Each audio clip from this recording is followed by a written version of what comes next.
E começando mais um Nerd Verso Cast, eu sou Leandro Viana, hoje para falar então do 7º episódio de House of the Dragon. Vai ser polêmico porque eu gostei demais. Agora, não basta ter tragédias em casamentos, a gente tem também em velórios. Eu disse que vai ser polêmico porque dessa vez o Marcelo não gostou tanto como eu gostei, né? Porque eu amei o episódio e eu quero saber por que esse coração de pedra do Marcelo. Então deixa eu apresentar meu amigo Marcelo Martins pra gente começar essa análise aqui. E aí, meu, beleza? Cara, assim, não achei ruim, sacou? Eu achei fraco, na real. Sobretudo se comparar com os episódios anteriores, que eu achei que foram mais concisos. E esse episódio eu achei que, assim, ele se arrastou por. Ele teve 1 hora, eu acho. Ele se arrastou por 55 minutos. E nos últimos 5 minutos, do nada, os caras tentam matar o Lenor e casam. E eu fiquei, cara, como assim, velho? Teve, sei lá, 20 minutos de cena de um cara montando num dragão, depois mais 20 de um moleque chorando que perdeu o olho. Aí eu acho que se fosse menos tempo para essas coisas e focasse mais no casamento do Demo com a Rhaenyra, e talvez focar também um pouco mais no plano que eu achei muito louco de roubar o Lenor ali para ela poder casar, eu acho que seria mais legal. Acho que é um episódio importante pro desenvolvimento da série. É impossível ter, eu acho, uma série assim que todos os episódios eles sejam tipo fascinantes, porque sempre vai ter algum que vai servir para conectar. Eu acho que esse serviu para fazer, tipo assim, a base da guerra que vem por aí, tá ligado? Tipo, pra apertar um pouco mais ali a corda até ela arrebentar. Mas foi isso, eu achei ele mais fraco que os anteriores. Eu confesso que 2 vezes eu tava assistindo deitado, eu tive que levantar porque eu comecei a pescar, assim, comecei a sentir que eu tava dormindo, eu falei, ô louco, deixa eu levantar aí. E aí isso foi um sinal ruim para mim, saca? Eu falei, ah não, peraí, nos outros episódios isso não aconteceu. Mas faz parte, faz parte. Cara, não, isso eu concordo. Eu vou até, quando for falar do final, eu vou concordar contigo que esse final realmente foi muito acelerado. Só que eu não tiro nada do que aconteceu antes, porque eu vou explicar aqui durante o podcast, porque pra mim foi tudo muito importante. Eu volto a reiterar aqui que esse episódio é um dos melhores da temporada pra mim, tá? Eu gostei demais. É uma hora que é visualmente assim impressionante, é muito bem trabalhado. Ele é mais escuro e eu entendo porque a gente tá falando de um episódio que a sua história principal gira ali em torno de um velório, que é da Lena Velaryon. É óbvio que isso também vai ajudar depois no CGI da Veigar, né? Mas essa fotografia escura também é uma marca do diretor, sabe? E então, esse começo que é muito, muito lento faz total sentido para mim, porque é uma perda, né? Ele não podia ser frenético logo depois da morte, é todo mundo ali reunido por causa de uma tragédia. Eu não me lembro da gente ver assim muitos funerais em Game of Thrones. A gente então vê nesse todos os detalhes. Esse episódio não tem aquele plano sequência do anterior, mas para mim foi assim de uma sutileza, é um clima de tristeza ali, daí tá essa família reunida e nunca dá certo, essa família se reúne e não dá certo, né? A última vez foi no casamento lá e deu merda. Então assim, ó, se eu aguentei 4 episódios lá dos Anéis de Poder, que foi tudo uma preparação, eu não vou reclamar aqui de alguns minutos desse primeiro ato, que é justamente para, tipo assim, reorganizar as tensões, aumentar elas também. Eu vou defender até o final que, assim, ó, pra mim, eu vou falar, né, eu vou ter que defender meu lado, né, Marcelo? Porque eu fui lá no Instagram e falei que era um dos melhores episódios, vou continuar batendo nessa tecla aqui, porque pra mim tem muita coisa que aconteceu que foi importante, tá, Marcelo? Não, não, eu concordo, eu acho que foi assim, um episódio importante. Isso eu concordo demais, mas eu acho que ele foi fraco no sentido de que não teve nada que prendeu demais, assim, sacou? Só nesse sentido. Eu acho que o CG da Veigar tá muito doido. Eu achei, pô, eu acho o melhor dragão até agora em termos visuais, só pelo fato dela ser velhaça e ser gigantesca também. Mas, no geral, como um todo, eu acho que todas as cenas que apareceram ali deveriam aparecer. Não teve nada que foi tipo assim, pô, por que tá isso aí? Só achei que foi muito arrastado, assim, tipo. Pô, depois, quando ele ficou andando no dragão 2 horas lá, eu falei, tá, irmão, deu, sabe? Já entendi, assim. E quando chegou naquele momento ali, que eles começaram a discutir entre eles, eu achei que aquilo ficou também um pouco arrastado. Eu gostei do Viserys, parece que finalmente agindo como um rei de novo, porque no episódio passado ele ficou igual um bobalhão, rindo pra tudo que é lado. Nesse episódio ele já acordou um pouco, e quando ele falou, olha só, quem chamar meus netos de bastardo mais uma vez, eu vou cortar a língua. Eu falei, pô, finalmente acordou, velho, sabe? Tipo, todo mundo passando a perna naquele velho ali. Mas achei que teve coisas legais. Ver o Otto como mão do rei de novo, achei da hora. Já imaginava que seria ele. mas achei da hora a confirmação. Da mesma forma que eu até imaginei que fosse o Aemond que ficaria com a Vhagar. Achei louco porque isso vai abrir espaço para muita coisa agora, né? E coisas visuais que eu achei legal também é que depois que a Alicent tenta dar aquela facada lá na Rhaenyra, que a gente vai comentar, meio que rola uma divisão, né? O Daemon se aproxima da Rhaenyra e cada lado fica se olhando. E eu falei, agora tá formado de fato os grupos aqui, os times, né? E eu entendo que o episódio serviu de fato para essa ascensão, para essa formação, que da mesma forma que na obra do Tolkien tem todo o processo da deformação e criação para criar um momento épico, eu acho que isso também tá acontecendo no House of the Dragon ali, sacou? Então, de fato, eu acho que é um episódio importante, assim, eu só achei que eu não achei ele intenso, assim, então eu acabei achando meio fraco nesse sentido. Mas acredito que sem ele ficaria pior. Não sei como explicar melhor, sacou? Mas, tipo, eu sinto que sem ele ficaria pior porque não teria toda a tensão sendo criada. Então eu vi ele mais como um filler, mas um filler de certa forma necessário, assim. Não sei se tu me entende, mas entendi. Essa ideia. Perfeito. Essa explicação aí eu compro perfeita contigo, Marcelo. Vamos falar então, vamos pros núcleos, vamos falar do comecinho lá, que tá todo mundo reunido, o Daemon e a Rhaenyra estão juntos no mesmo lugar depois de 10 anos, né? Nesse começo eles trocam só alguns olhares, mas que pra mim dizem tudo sobre a situação entre eles, tem aquele tesão no olhar entre os dois, né? E como tu falou agora, e no podcast passado, a gente falou que o Otto Hightower voltaria como mão do rei aí. Não tem coisas mega importantes nesse começo, porque é justamente logo após o funeral, mas tem detalhes importantes. Tem o Aegon, que tá mostrando ali que ama uma bebida, ama um vinho, que é um mau caráter também. O Jacaerys está indo confortar lá a Bella e a Rhaena, sem dizer uma palavra, mas na verdade ele também quer ser confortado, né? Ele sabe que perdeu o verdadeiro pai e ele não pode assim, passar por esse luto, sabe? Não pode se dar ao direito disso. Daí tem o Larys lá que a gente falou, né, que ia se tornar o novo senhor de Arrynhal, né? A gente falou no podcast passado isso. E nesse começo o Viserys está mais para lá do que para cá. Uma hora, não sei se tu viu, que ele chamou a Alicent de Emma, né? O nome da antiga mulher, né? E assim, como o mundo foi injusto com ele, Marcelo. Enquanto parece que o Viserys envelheceu aí 1000 anos, o cara tá uma múmia, o irmão dele, o Daemon, tá ali bonitão, impecável. Eu até senti um pouco de pena do Viserys nesse começo, porque ele tenta ser uma pessoa legal com todo mundo, e parece que o pessoal tá tratando ele como um idiota, Marcelo. Não, é real, por isso que eu falei que eu fiquei feliz quando ele acordou, porque o Viserys tá tentando ser legal com todo mundo ali, cara. E eu acho que não é esse o caminho, tá ligado? Se a gente pegar ali, por exemplo, passando um pouco pra sociologia aí, mas se a gente parar pra pensar um pouco no Maquiavel, cara, no Príncipe, ele coloca ali, tem um capítulo que ele coloca, para um rei, é melhor ele ser temido ou ser amado. Ele fala que um rei que é muito amável, por vezes ele acaba perdendo o respeito dele, sacou? As pessoas param de respeitar o cara. Então ele tem que estar, se ele tiver que ser obrigado a escolher um, é muito melhor que seja um rei temível do que amado. E aqui a gente vê isso acontecer. Talvez os caras até meio que se inspirem, de certa forma, no Maquiavel para escrever uma cena dessas. A verdade, porque, muito bem pensado.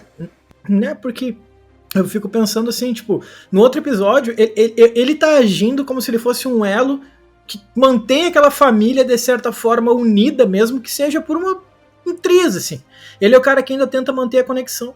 Só que, pô, ali no início desse episódio, ele foi ali conversar com o Daemon. Depois de tudo que o Daemon fez pra ele, sacou? Ele foi ali conversar com ele. E pô, o Daemon tratou ele que nem um babaca, tá ligado? Tipo assim, os deuses não foram tão generosos contigo. Meteu um negócio assim pra ele. Falou, pô, cara, é teu irmão, velho. O cara tá ali tentando te tratar bem. Apesar de tudo, tu ainda trata ele mal, velho, sabe? Se fosse eu no lugar do Viserys, mano, já tinha atacado fogo em tudo já, sacou? E o Viserys ainda tá. Então no episódio passado eu falei, pô, esse não é o rei que eu conheci. E hoje, ontem, né, nesse último episódio ali, aí eu vi que parece que ele, pô, acordou e meteu aquela, olha só, se alguém falar dos meus netos, eu vou cortar a língua e acabou, velho. Falei, finalmente, pô, voltou. E que siga assim, cara, eu gosto do Viserys, tá ligado? Acho ele um rei meio perdido, mas se a gente for comparar com aqueles Lannister que a gente é acostumado a ver no Game of Thrones lá, pelo amor de Deus, cara, o Viserys é um exemplo de rei perto daqueles caras, né? Com certeza. Pô, e tá um climão, né? Porque a guerra não chegou, mas tá todo mundo ali sabendo que isso pode eclodir a qualquer momento. E eu quero dar um destaque pra Helena, a Helena Targaryen, a filha do Viserys com a Alicent, porque ela parece tá sussurrando ali alguns spoilers do que vai acontecer na série. Isso é uma adaptação dos livros, porque ela não é assim, tá? Eu acho que ela deve ter algum dom de prever o futuro.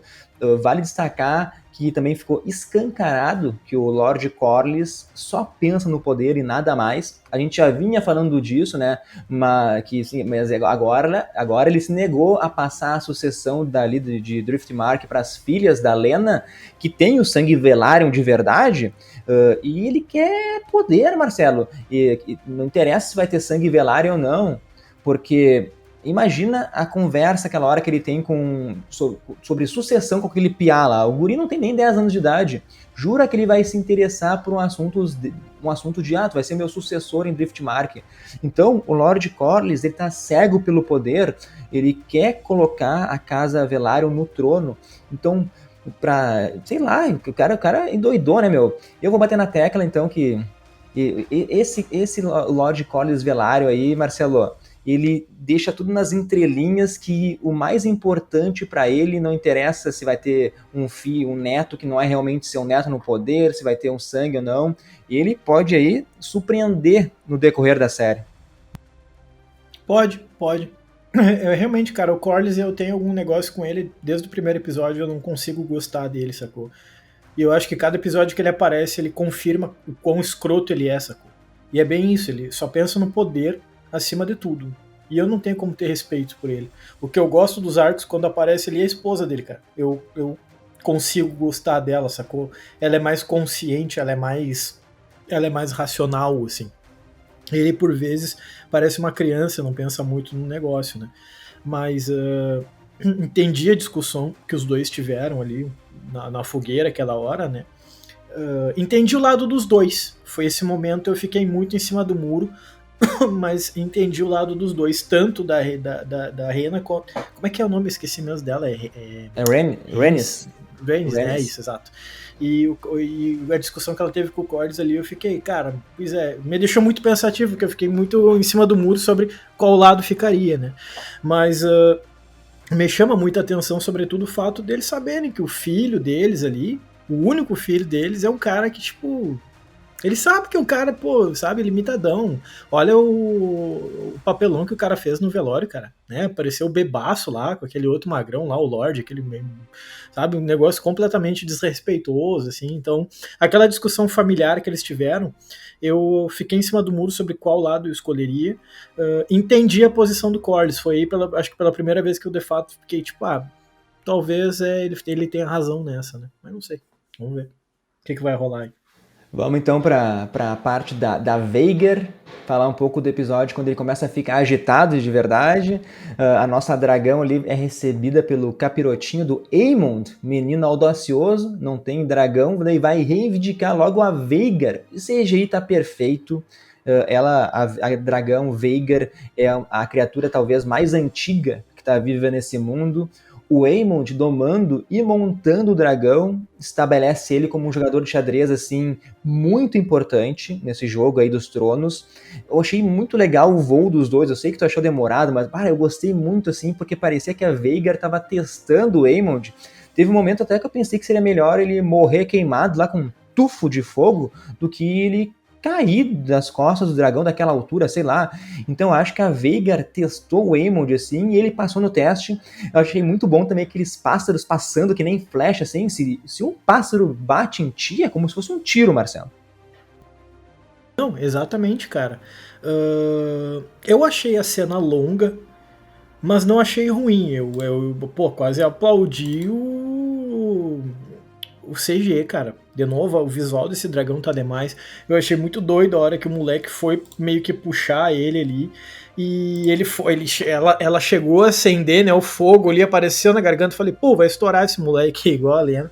E aí ele meteu a ordem pra ela, né? E aí achei doido, assim, realmente a hora que o dragão começou a voar, porque imagina o peso, e deu pra ver pelo tamanho do moleque fazer a comparação com o tamanho do dragão, velho. Eu achei muito doido, justamente porque eu acho que esse é o maior dragão abaixo do Balerion, né? Eu acho que ele é em segundo lugar, assim. Então é legal ver uma monstruosidade desse tamanho. Me deixou curioso mais uma vez. Eu queria muito que o Balerion aparecesse num flashback aí, só pra, sabe, só pra ter uma noçãozinha aí do tamanho dele. E as menininhas, né, as filhas do Daemon lá olhando da janela no basculante, pessoal, ó, alguém roubou o Veigar aí, né? E era aquele moleque safado lá que tinha roubado ele. Muito doido. Né? Mas é isso, né, cara? O primeiro que chega pra reivindicar é o dono do dragão, assim. Talvez o Aemond, né, foi esperto. Talvez não respeitou ali o luto das duas irmãs, mas nessa família ninguém conversa com ninguém também, né? Então ele se adiantou, criou uma conexão, e daí ocorre aquela briga ali entre as crianças. No livro, né, no depoimento dos mestres lá, eles dizem que esse momento, essa noite, né, foi quando realmente a guerra começou, tá, Marcelo? Mas falando da briga, a gente tem o Aemond de um lado contra 4 crianças. A gente alertou semana passada que essas piadinhas aí iam tomar conta das crianças. O Aemond fez isso. Ele diz lá que o Lucerys vai queimar que nem o pai, né? O Luke, que é muito gurizão ainda, não entendeu a piada, mas o Jacaerys tomou as dores porque foi chamado de bastardo. Né? E daí é trabalho em equipe. Um jogou areia, o outro meteu a faca no olho do Aemond, né? Só uma pequena diferença dos livros é que nessa viagem a Driftmark ali, o funeral é do Lenor Velaryon e não da irmã dele, da Lena. Daí existe isso, o Aemond vai tentar domar lá a Veigar, tava sem dono depois que a irmã do Lenor morreu, né? E nisso o Joffrey, que é o filho mais novo da Rhaenyra, no livro tinha 3 anos já, ele viu o Aemond chegando perto da Veigar, tentou alertar todo mundo, assim, daí o que fez o Aemond? Pegou, bateu no Joffrey e montou na Veigar e saiu voando, né? Só que nisso o Joffrey foi lá, acordou os outros irmãos, né, os outros 2 irmãos, falou que tomou um soco lá do Aemond, daí quando o Aemond voltou do voo, rolou ali uma luta com espadas de madeira. É meio parecido isso, porque quando o Aemond chama eles de Strong, e é mais ou menos isso. Daí acho que é o Lucerys que pega a adaga e arranca o olho dele no livro, né? Então é bem parecido isso. E o Aemond é tio dos guris, né? Mesmo sendo a idade bem próxima, né, Marcelo? Essas diferenças é muito louco, eu não fazia ideia, assim. Mas é isso, o moleque saiu no soco com outras 3 crianças, ou 4 crianças, né? Então, você saiu bem até no bagulho e perdeu o olho, mas ganhou um dragão. Então, é uma troca justa, né? Como ele mesmo disse. As guriazinhas, fiquei com pena delas, cara, porque o próprio Otto falou no final do episódio até, tipo assim, o guri foi sacaninha, velho, né? Ele se aproveitou da situação. Mas nesse universo aí ganha quem é sacana mesmo, né? Então as guriazinhas estão novinhas, estão aprendendo ainda. Isso com certeza deixar o Daemon puto. Então quando eles vêm pra. Mas assim, como tu falou, eles lutaram com espada de madeira. Ele perde o olho nesse processo aí. Que daí quando ele chama um guri de bastardo, daí o cara tira a adaga de verdade. Entendi. E ele tá batendo no outro irmão, ele chega lá e mete a adaga no olho, né? Daí quando chamou de bastardo, não tem mais espada de madeira, né? Cara. Não, mas é isso, cara, né? Pô, ainda mais pros moleques, ele tá sendo chamado de bastardo, e ainda mais ele tá tendo já que aguentar nas costas o peso de que o pai dele morreu, e ele não pode ir nem no velório do pai, para não passar uma imagem, né, de que ele realmente é filho do cara, para não fortalecer os boatos e tudo mais. Então, se colocando no lugar do moleque, tu tá vendo o teu primo ali, basicamente, sabe, foi lá, roubou um dragão e agora volta ali querendo jogar merda no ventilador, velho. Pô, não é assim, sabe? Então, não tô dizendo que foi justo o moleque perder um olho ali, mas umas muquetas na cara, foi bom ele ter tomado mesmo, só pra se ligar, né? E já, sim, ao passo disso, a gente tem ele, como tu falou, né? O Viserys teve um lapso de rei, né? Na sala com todo mundo reunido lá. Dele mostrou realmente que tem o sangue do dragão ali correndo pelas veias. Xinga os cavaleiros da guarda real, xinga a Alicent, xinga o Aemond. Fica aquele climão, como tu disse, falou que vai cortar a língua agora de quem ousar, né? Falar que os filhos da Rhaenyra são bastardo. Cara, os guris, eles expuseram a confusão, né? Começou por causa que o Waymond chamou eles de bastardo. Eu acho que seria melhor até culpar o próprio Waymond por tentar esmagar o crânio do moleque com uma pedra, né? Eu acho que essa defesa ia acrescentar muito mais, né, na causa, eu acho, Marcelo.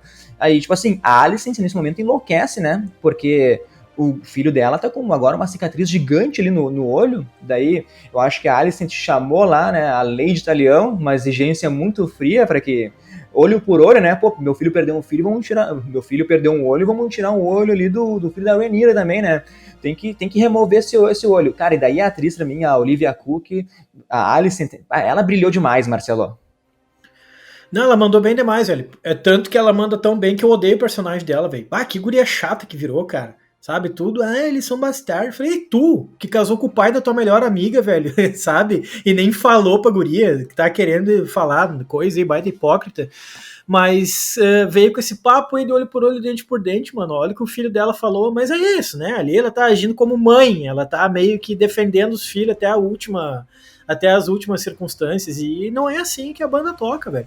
Então eu acho que o Viserys ontem ele fez um bom papel, justamente por ele conseguir apaziguar os ânimos ali, porque a Alicent estava muito pirada, cara. Louco, acalmou os ânimos ameaçando quem quer que fosse. Olha aqui, ó, vocês esqueceram que eu sou o rei, mas eu sou o rei dessa porra toda aqui, então vocês vão me respeitar por bem ou por mal, sacou? Então, quando ele dá essa levantada, até o Daemon dá uma recuada, dá pra ver que ele fica só olhando para ele de longe, assim. Eu acho que essa foi a minha cena favorita nesse episódio, inclusive. Achei que começou um pouco arrastada, mas à medida que a Alicent foi enlouquecendo, foi meio que aloprando ali, foi ficando mais legal. Realmente, a Olivia Cook tá mandando bem demais. Todas elas, né, cara? Eu acho que todo mundo ali, a própria atriz, que eu esqueci o nome agora, que tá fazendo a Rhaenyra, tá mandando bem também. As crianças estão mandando bem. O Ty Tennant que tá fazendo o Aegon, né, cara? O Aegon é meio bobalhão, meio perdido, né? Mas ele, pô, ele é sincerão. A hora que o Viserys chega pra ele e pergunta: de onde é que veio esse boato? Porque o Viserys foi isso, né? Ele foi indo de pessoa em pessoa. Tá, onde é que tu ouviu esse boato que ele é bastardo? Aí quando ele chega no Aegon, ele fala: pai, todo mundo sabe, velho. Todo mundo sabe que é verdade. Eu falei, pô, moleque, tem coragem de meter uma dessa, né? Mas, cara, realmente, o casting dessa série é maravilhoso. Eu tava com receio de que trocando as meninas lá, a Emilia Alcock e tudo mais, trocassem. Eu falei, será que vai ficar meio bosta agora? Será que os personagens... Não, isso funcionou muito bem. Realmente, a Olivia Cook brilhou demais nesse episódio. Só vou te deixar triste, Marcelo, porque próximo episódio já vai acontecer o último salto temporal, né? Vai mudar os moleque tudo. Mas agora vai ficar o elenco fixo daí. Daí vai começar de verdade a guerra, porque estão muito, muito gurizinho. O pessoal vai ficar com uns 20 anos, aí 16, já dá pra ir pra guerra, montar dragão e ter umas lutas de espada melhores aí. E finalmente o Viserys de Balduino, né? Sim, então. O cara não morre nunca, né? Já. É imortal o rei. Mas eu queria te falar, não, eu gostei daquela hora que a Alicent fala pro Colen, né? Pô, vai lá e arranca o olho dele. Ele meio que hesita e fala assim, meu dever é em te proteger, né? Não em arrancar um olho de uma criança, né? Isso, exatamente. Cara, uma coisa que eu ia comentar antes, acabei esquecendo, mas eu não sei se tu teve essa sensação. Eu tive durante o episódio. Não foi um problema, porque eu assisti com as luzes completamente apagadas. Eu achei o episódio um pouco escuro. E hoje, quando eu fui ver os reviews, cara, tava todo mundo reclamando. Tinha gente, inclusive, achando que tava com problema na TV. Tu chegou a ter essa percepção ou tu acha que a galera tá sendo meio chata assim? Achei escuro demais, mas é como eu falei, né? É tipo assim, é uma marca do diretor. Eu acho que foi meio pra auxiliar também no CGI da Veigar, para não ter uma mudança drástica de luz, e eu acho que também para dar esse tom fúnebre que foi do Velórios. Eu entendo mais por isso, mas realmente estava escuro demais, concordo que atrapalhou mesmo, isso aí é uma crítica que eu não posso negar.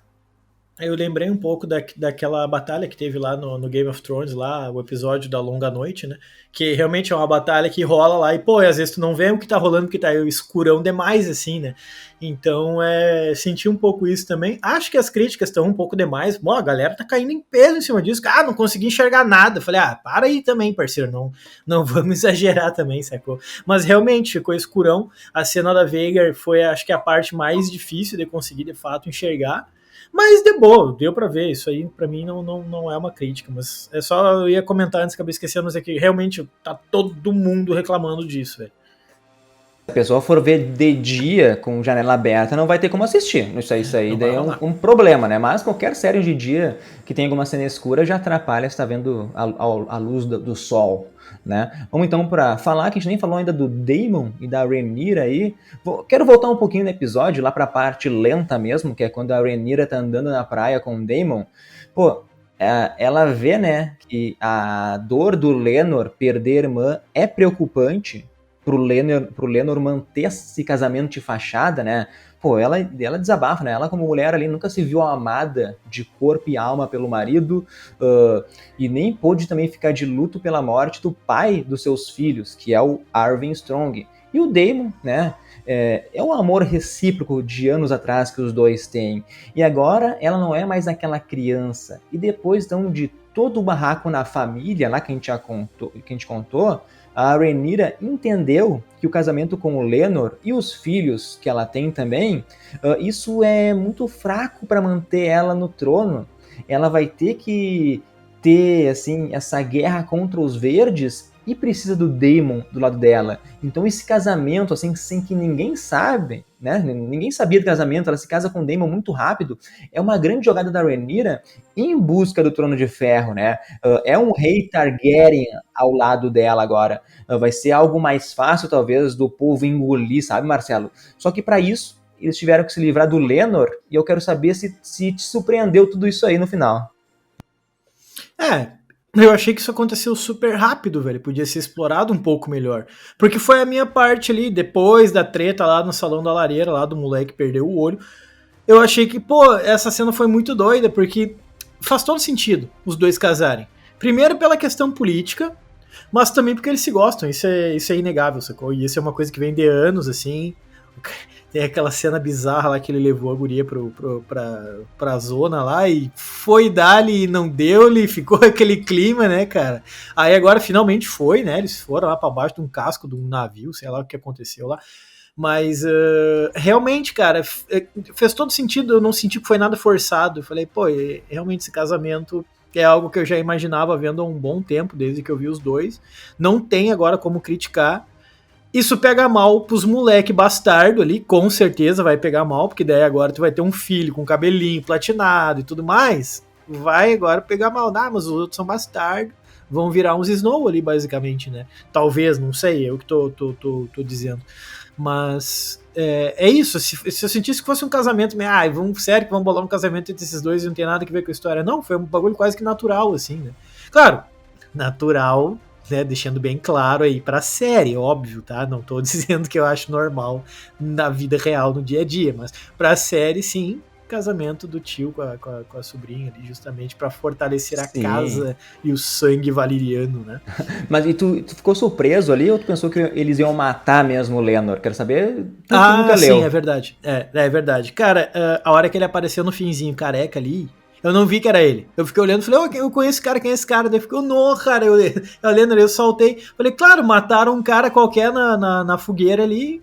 E ficou pensando que o cara, coitada da mãe dele, né, cara, chorando em cima de um corpo de um cara desconhecido lá, isso foi pesado. E ele foi porque ele sempre quis fazer. Então eu acho que agora tá todo mundo feliz, tirando a mãe dele, o pai dele. O resto tá todo mundo feliz porque ele quer as aventuras, né? Ele só queria tomar cachaça e fazer suas aventuras por aí. E ela vai casar com um cara que vai ser marido dela de fato, né? E acima de tudo vai defender ela. Teve uma hora que me pareceu que o Lenor ia acordar, que foi aquele momento que ele chegou e sentou com a Rhaenyra e falou: olha só, eu não tô sendo um bom marido, eu vou virar um bom marido para ti agora. Tá? Então, eu falei, finalmente. No fim nem precisou, né? No fim nem precisou, porque os caras resolveram de outra forma.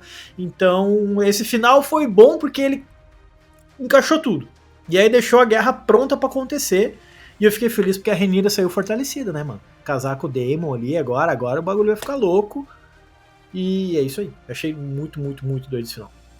Sim, sim. Eu acho que o Lenor acordou tarde demais. Eu acho que ele deixou a Rhaenyra em muitos, muitos outros momentos. E ela pensou assim, talvez não vá cumprir essa promessa. Eu preciso de alguém que esteja ao meu lado de verdade, que seja um marido de verdade, porque vai vir guerra aí. E o Lenor a gente viu várias vezes, né? O cara bebendo, a Rhaenyra tendo que enfrentar os problemas sozinho, o cara sempre descobre depois que aconteceu algum problema. No outro episódio, o cara descobriu que o Arwen Strong tinha brigado lá com o Criston Cole, o cara chegou bebaço quando descobriu isso. Os filhos brigaram, o cara tava por aí aproveitando não, tava no seu luto bebendo em algum lugar, talvez, sei lá.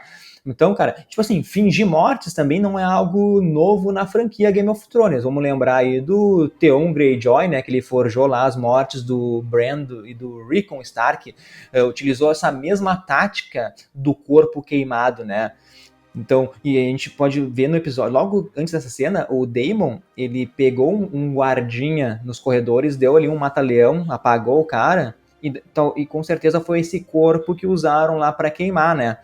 Então, tipo assim, se realmente você tem que fazer uma crítica pesada, esse final é frenético demais, aconteceu tudo muito rápido, talvez faltou cuidado para combinar assim com o ritmo do episódio, eu entendo isso, mas é que vai ter, e como eu falei, esse salto temporal, então as coisas precisavam acontecer, senão ia ter um episódio de 2 horas, talvez, daí ia ficar ruim, então eu também critico, mas entendo esse final frenético que tudo aconteceu. Eu fiquei surpreso, porque foi uma bela adaptação, é muito diferente de como é nos livros, né? Essa parte do Lenor Velaryon, né? Nos livros, ele foi morto pelo amigo, o Cal Corey, enquanto estava lá em uma feira, em vila de especiarias lá. Dizem os rumores aí que o Cal matou o Lenor por causa de ciúmes, porque ele acreditava que o Lenor estava apaixonado por um outro homem, né? Mas também, de acordo com outros rumores, o Cal, ele matou o Lenor a mando do Daemon, né? Então, como o livro é baseado em rumores, em falas de pessoas que talvez vivenciaram ou ouviram um boato de algum lugar, né? A gente nunca sabe o que aconteceu. Só um rumor, só para contar aqui um spoiler, não sei se vai acontecer isso na série, mas tipo assim, ó, uns 11 anos depois dessa morte, aparece lá dois guris, assim, dizendo que são filhos bastardos do Lenor, né? É meio confuso isso, porque a gente viu que ele se relaciona com homens, né? E nunca teve prazer em fazer sexo com a Rhaenyra, que seria sua esposa. Só que a aparência física das crianças era muito grande, e daí o Lord Corlys, ele aceita assim, esses supostos netos. E daí, meus amigos, olha a reviravolta, tem outros rumores nos livros que dizem que essas crianças, na verdade, daí eram filhos bastardos do Lord Corlys, né? Mas não sei como vão adaptar, se vai ser falado na série. Pelo menos esse final e com o plano da Rhaenyra é menos macabro, porque se ela tivesse matado o Lenor de verdade, eu acho que muita gente ia migrar assim, ia começar a torcer pela Alicent. Eu só fico meio assim do Lenor ter aceitado isso, como tu falou, né? Por um lado, é devastador pros pais deles. Ele sabe que os pais sofreram com a morte da irmã, mas para ele também é meio libertador, né? Vai poder viver uma vida sem obrigações reais. É um dilema, Marcelo. Ele quer a vida de pirata, que ele já deixou claro, já que ele quer fazer aventuras. Enquanto ele tá ali, ele só fica bebendo e fugindo da Rhaenyra. Então eu acho que no fim é vantajoso para todo mundo ali. Ela nunca se sentiu amada pelo cara, deve ser uma merda tu ter que conviver com uma pessoa assim, né, mano? Então eu acho que no fim foi bom para todo mundo. Agora, se no livro ele morre e aqui ele se mantém vivo, talvez eles até reutilizem esse cara mais pra frente, né? Vai que ele volte depois, porque bom, se ele voltar aí vai virar merda no ventilador pra tudo que é lado, né? Mas não tinha por que manter ele vivo. Poderia muito bem ter matado o cara e ficaria tranquilo por isso mesmo. Então talvez aí o George Martin, na hora de fazer a adaptação pra TV, deve ter pensado, não, vamos reutilizar esse magrão no futuro aí. O que não seria ruim, não. Mas esse final me surpreendeu, cara. Não imaginava que isso fosse acontecer. Uma boa jogada da Alicent, trazer o cara de volta, assim, pra botar fogo nessa briga maluca entre os Targaryens. Cara, então assim, ó, a gente sempre soube que a primeira temporada de A Casa do Dragão, né, iria construir esses elementos aí pra essa guerra civil entre os Targaryens. Tem gente que reclama que tá demorando demais pra chegar lá, mas se não tiver esse monte de conversa, né, essa guerra fria pra preparar a gente, tudo ia acabar em um ano, né, Marcelo? Então, a gente já teve aí o Aemond perdeu um olho, a Rhaenyra teve a primeira ferida aberta pela Alicent. A Alicent agora tá com sangue no olho, né? No episódio passado ela ficou horrorizada com a morte dos Strong lá, agora ela entendeu como é que vai funcionar a guerra. É aquilo, né? Eles vão segurar o Viserys até o último momento, assim. vai ter esse salto temporal de 6 anos, e daí o elenco não muda mais. A guerra está cada vez mais perto de acontecer, e a gente vai entender porque foi tão importante essa guerra política, assim, antes de tudo. E, cara, assim, ó, eu quero saber quando que o Viserys vai morrer. Será que a gente vai acertar? A gente falou que ia ser no final do 9º episódio, aí. E o 9º episódio é sempre pra ser o mais maluco da franquia Game of Thrones. O penúltimo episódio é onde tudo acontece, assim, de tensões supremas, Marcelo. O 9º episódio é sempre o ápice do negócio, né?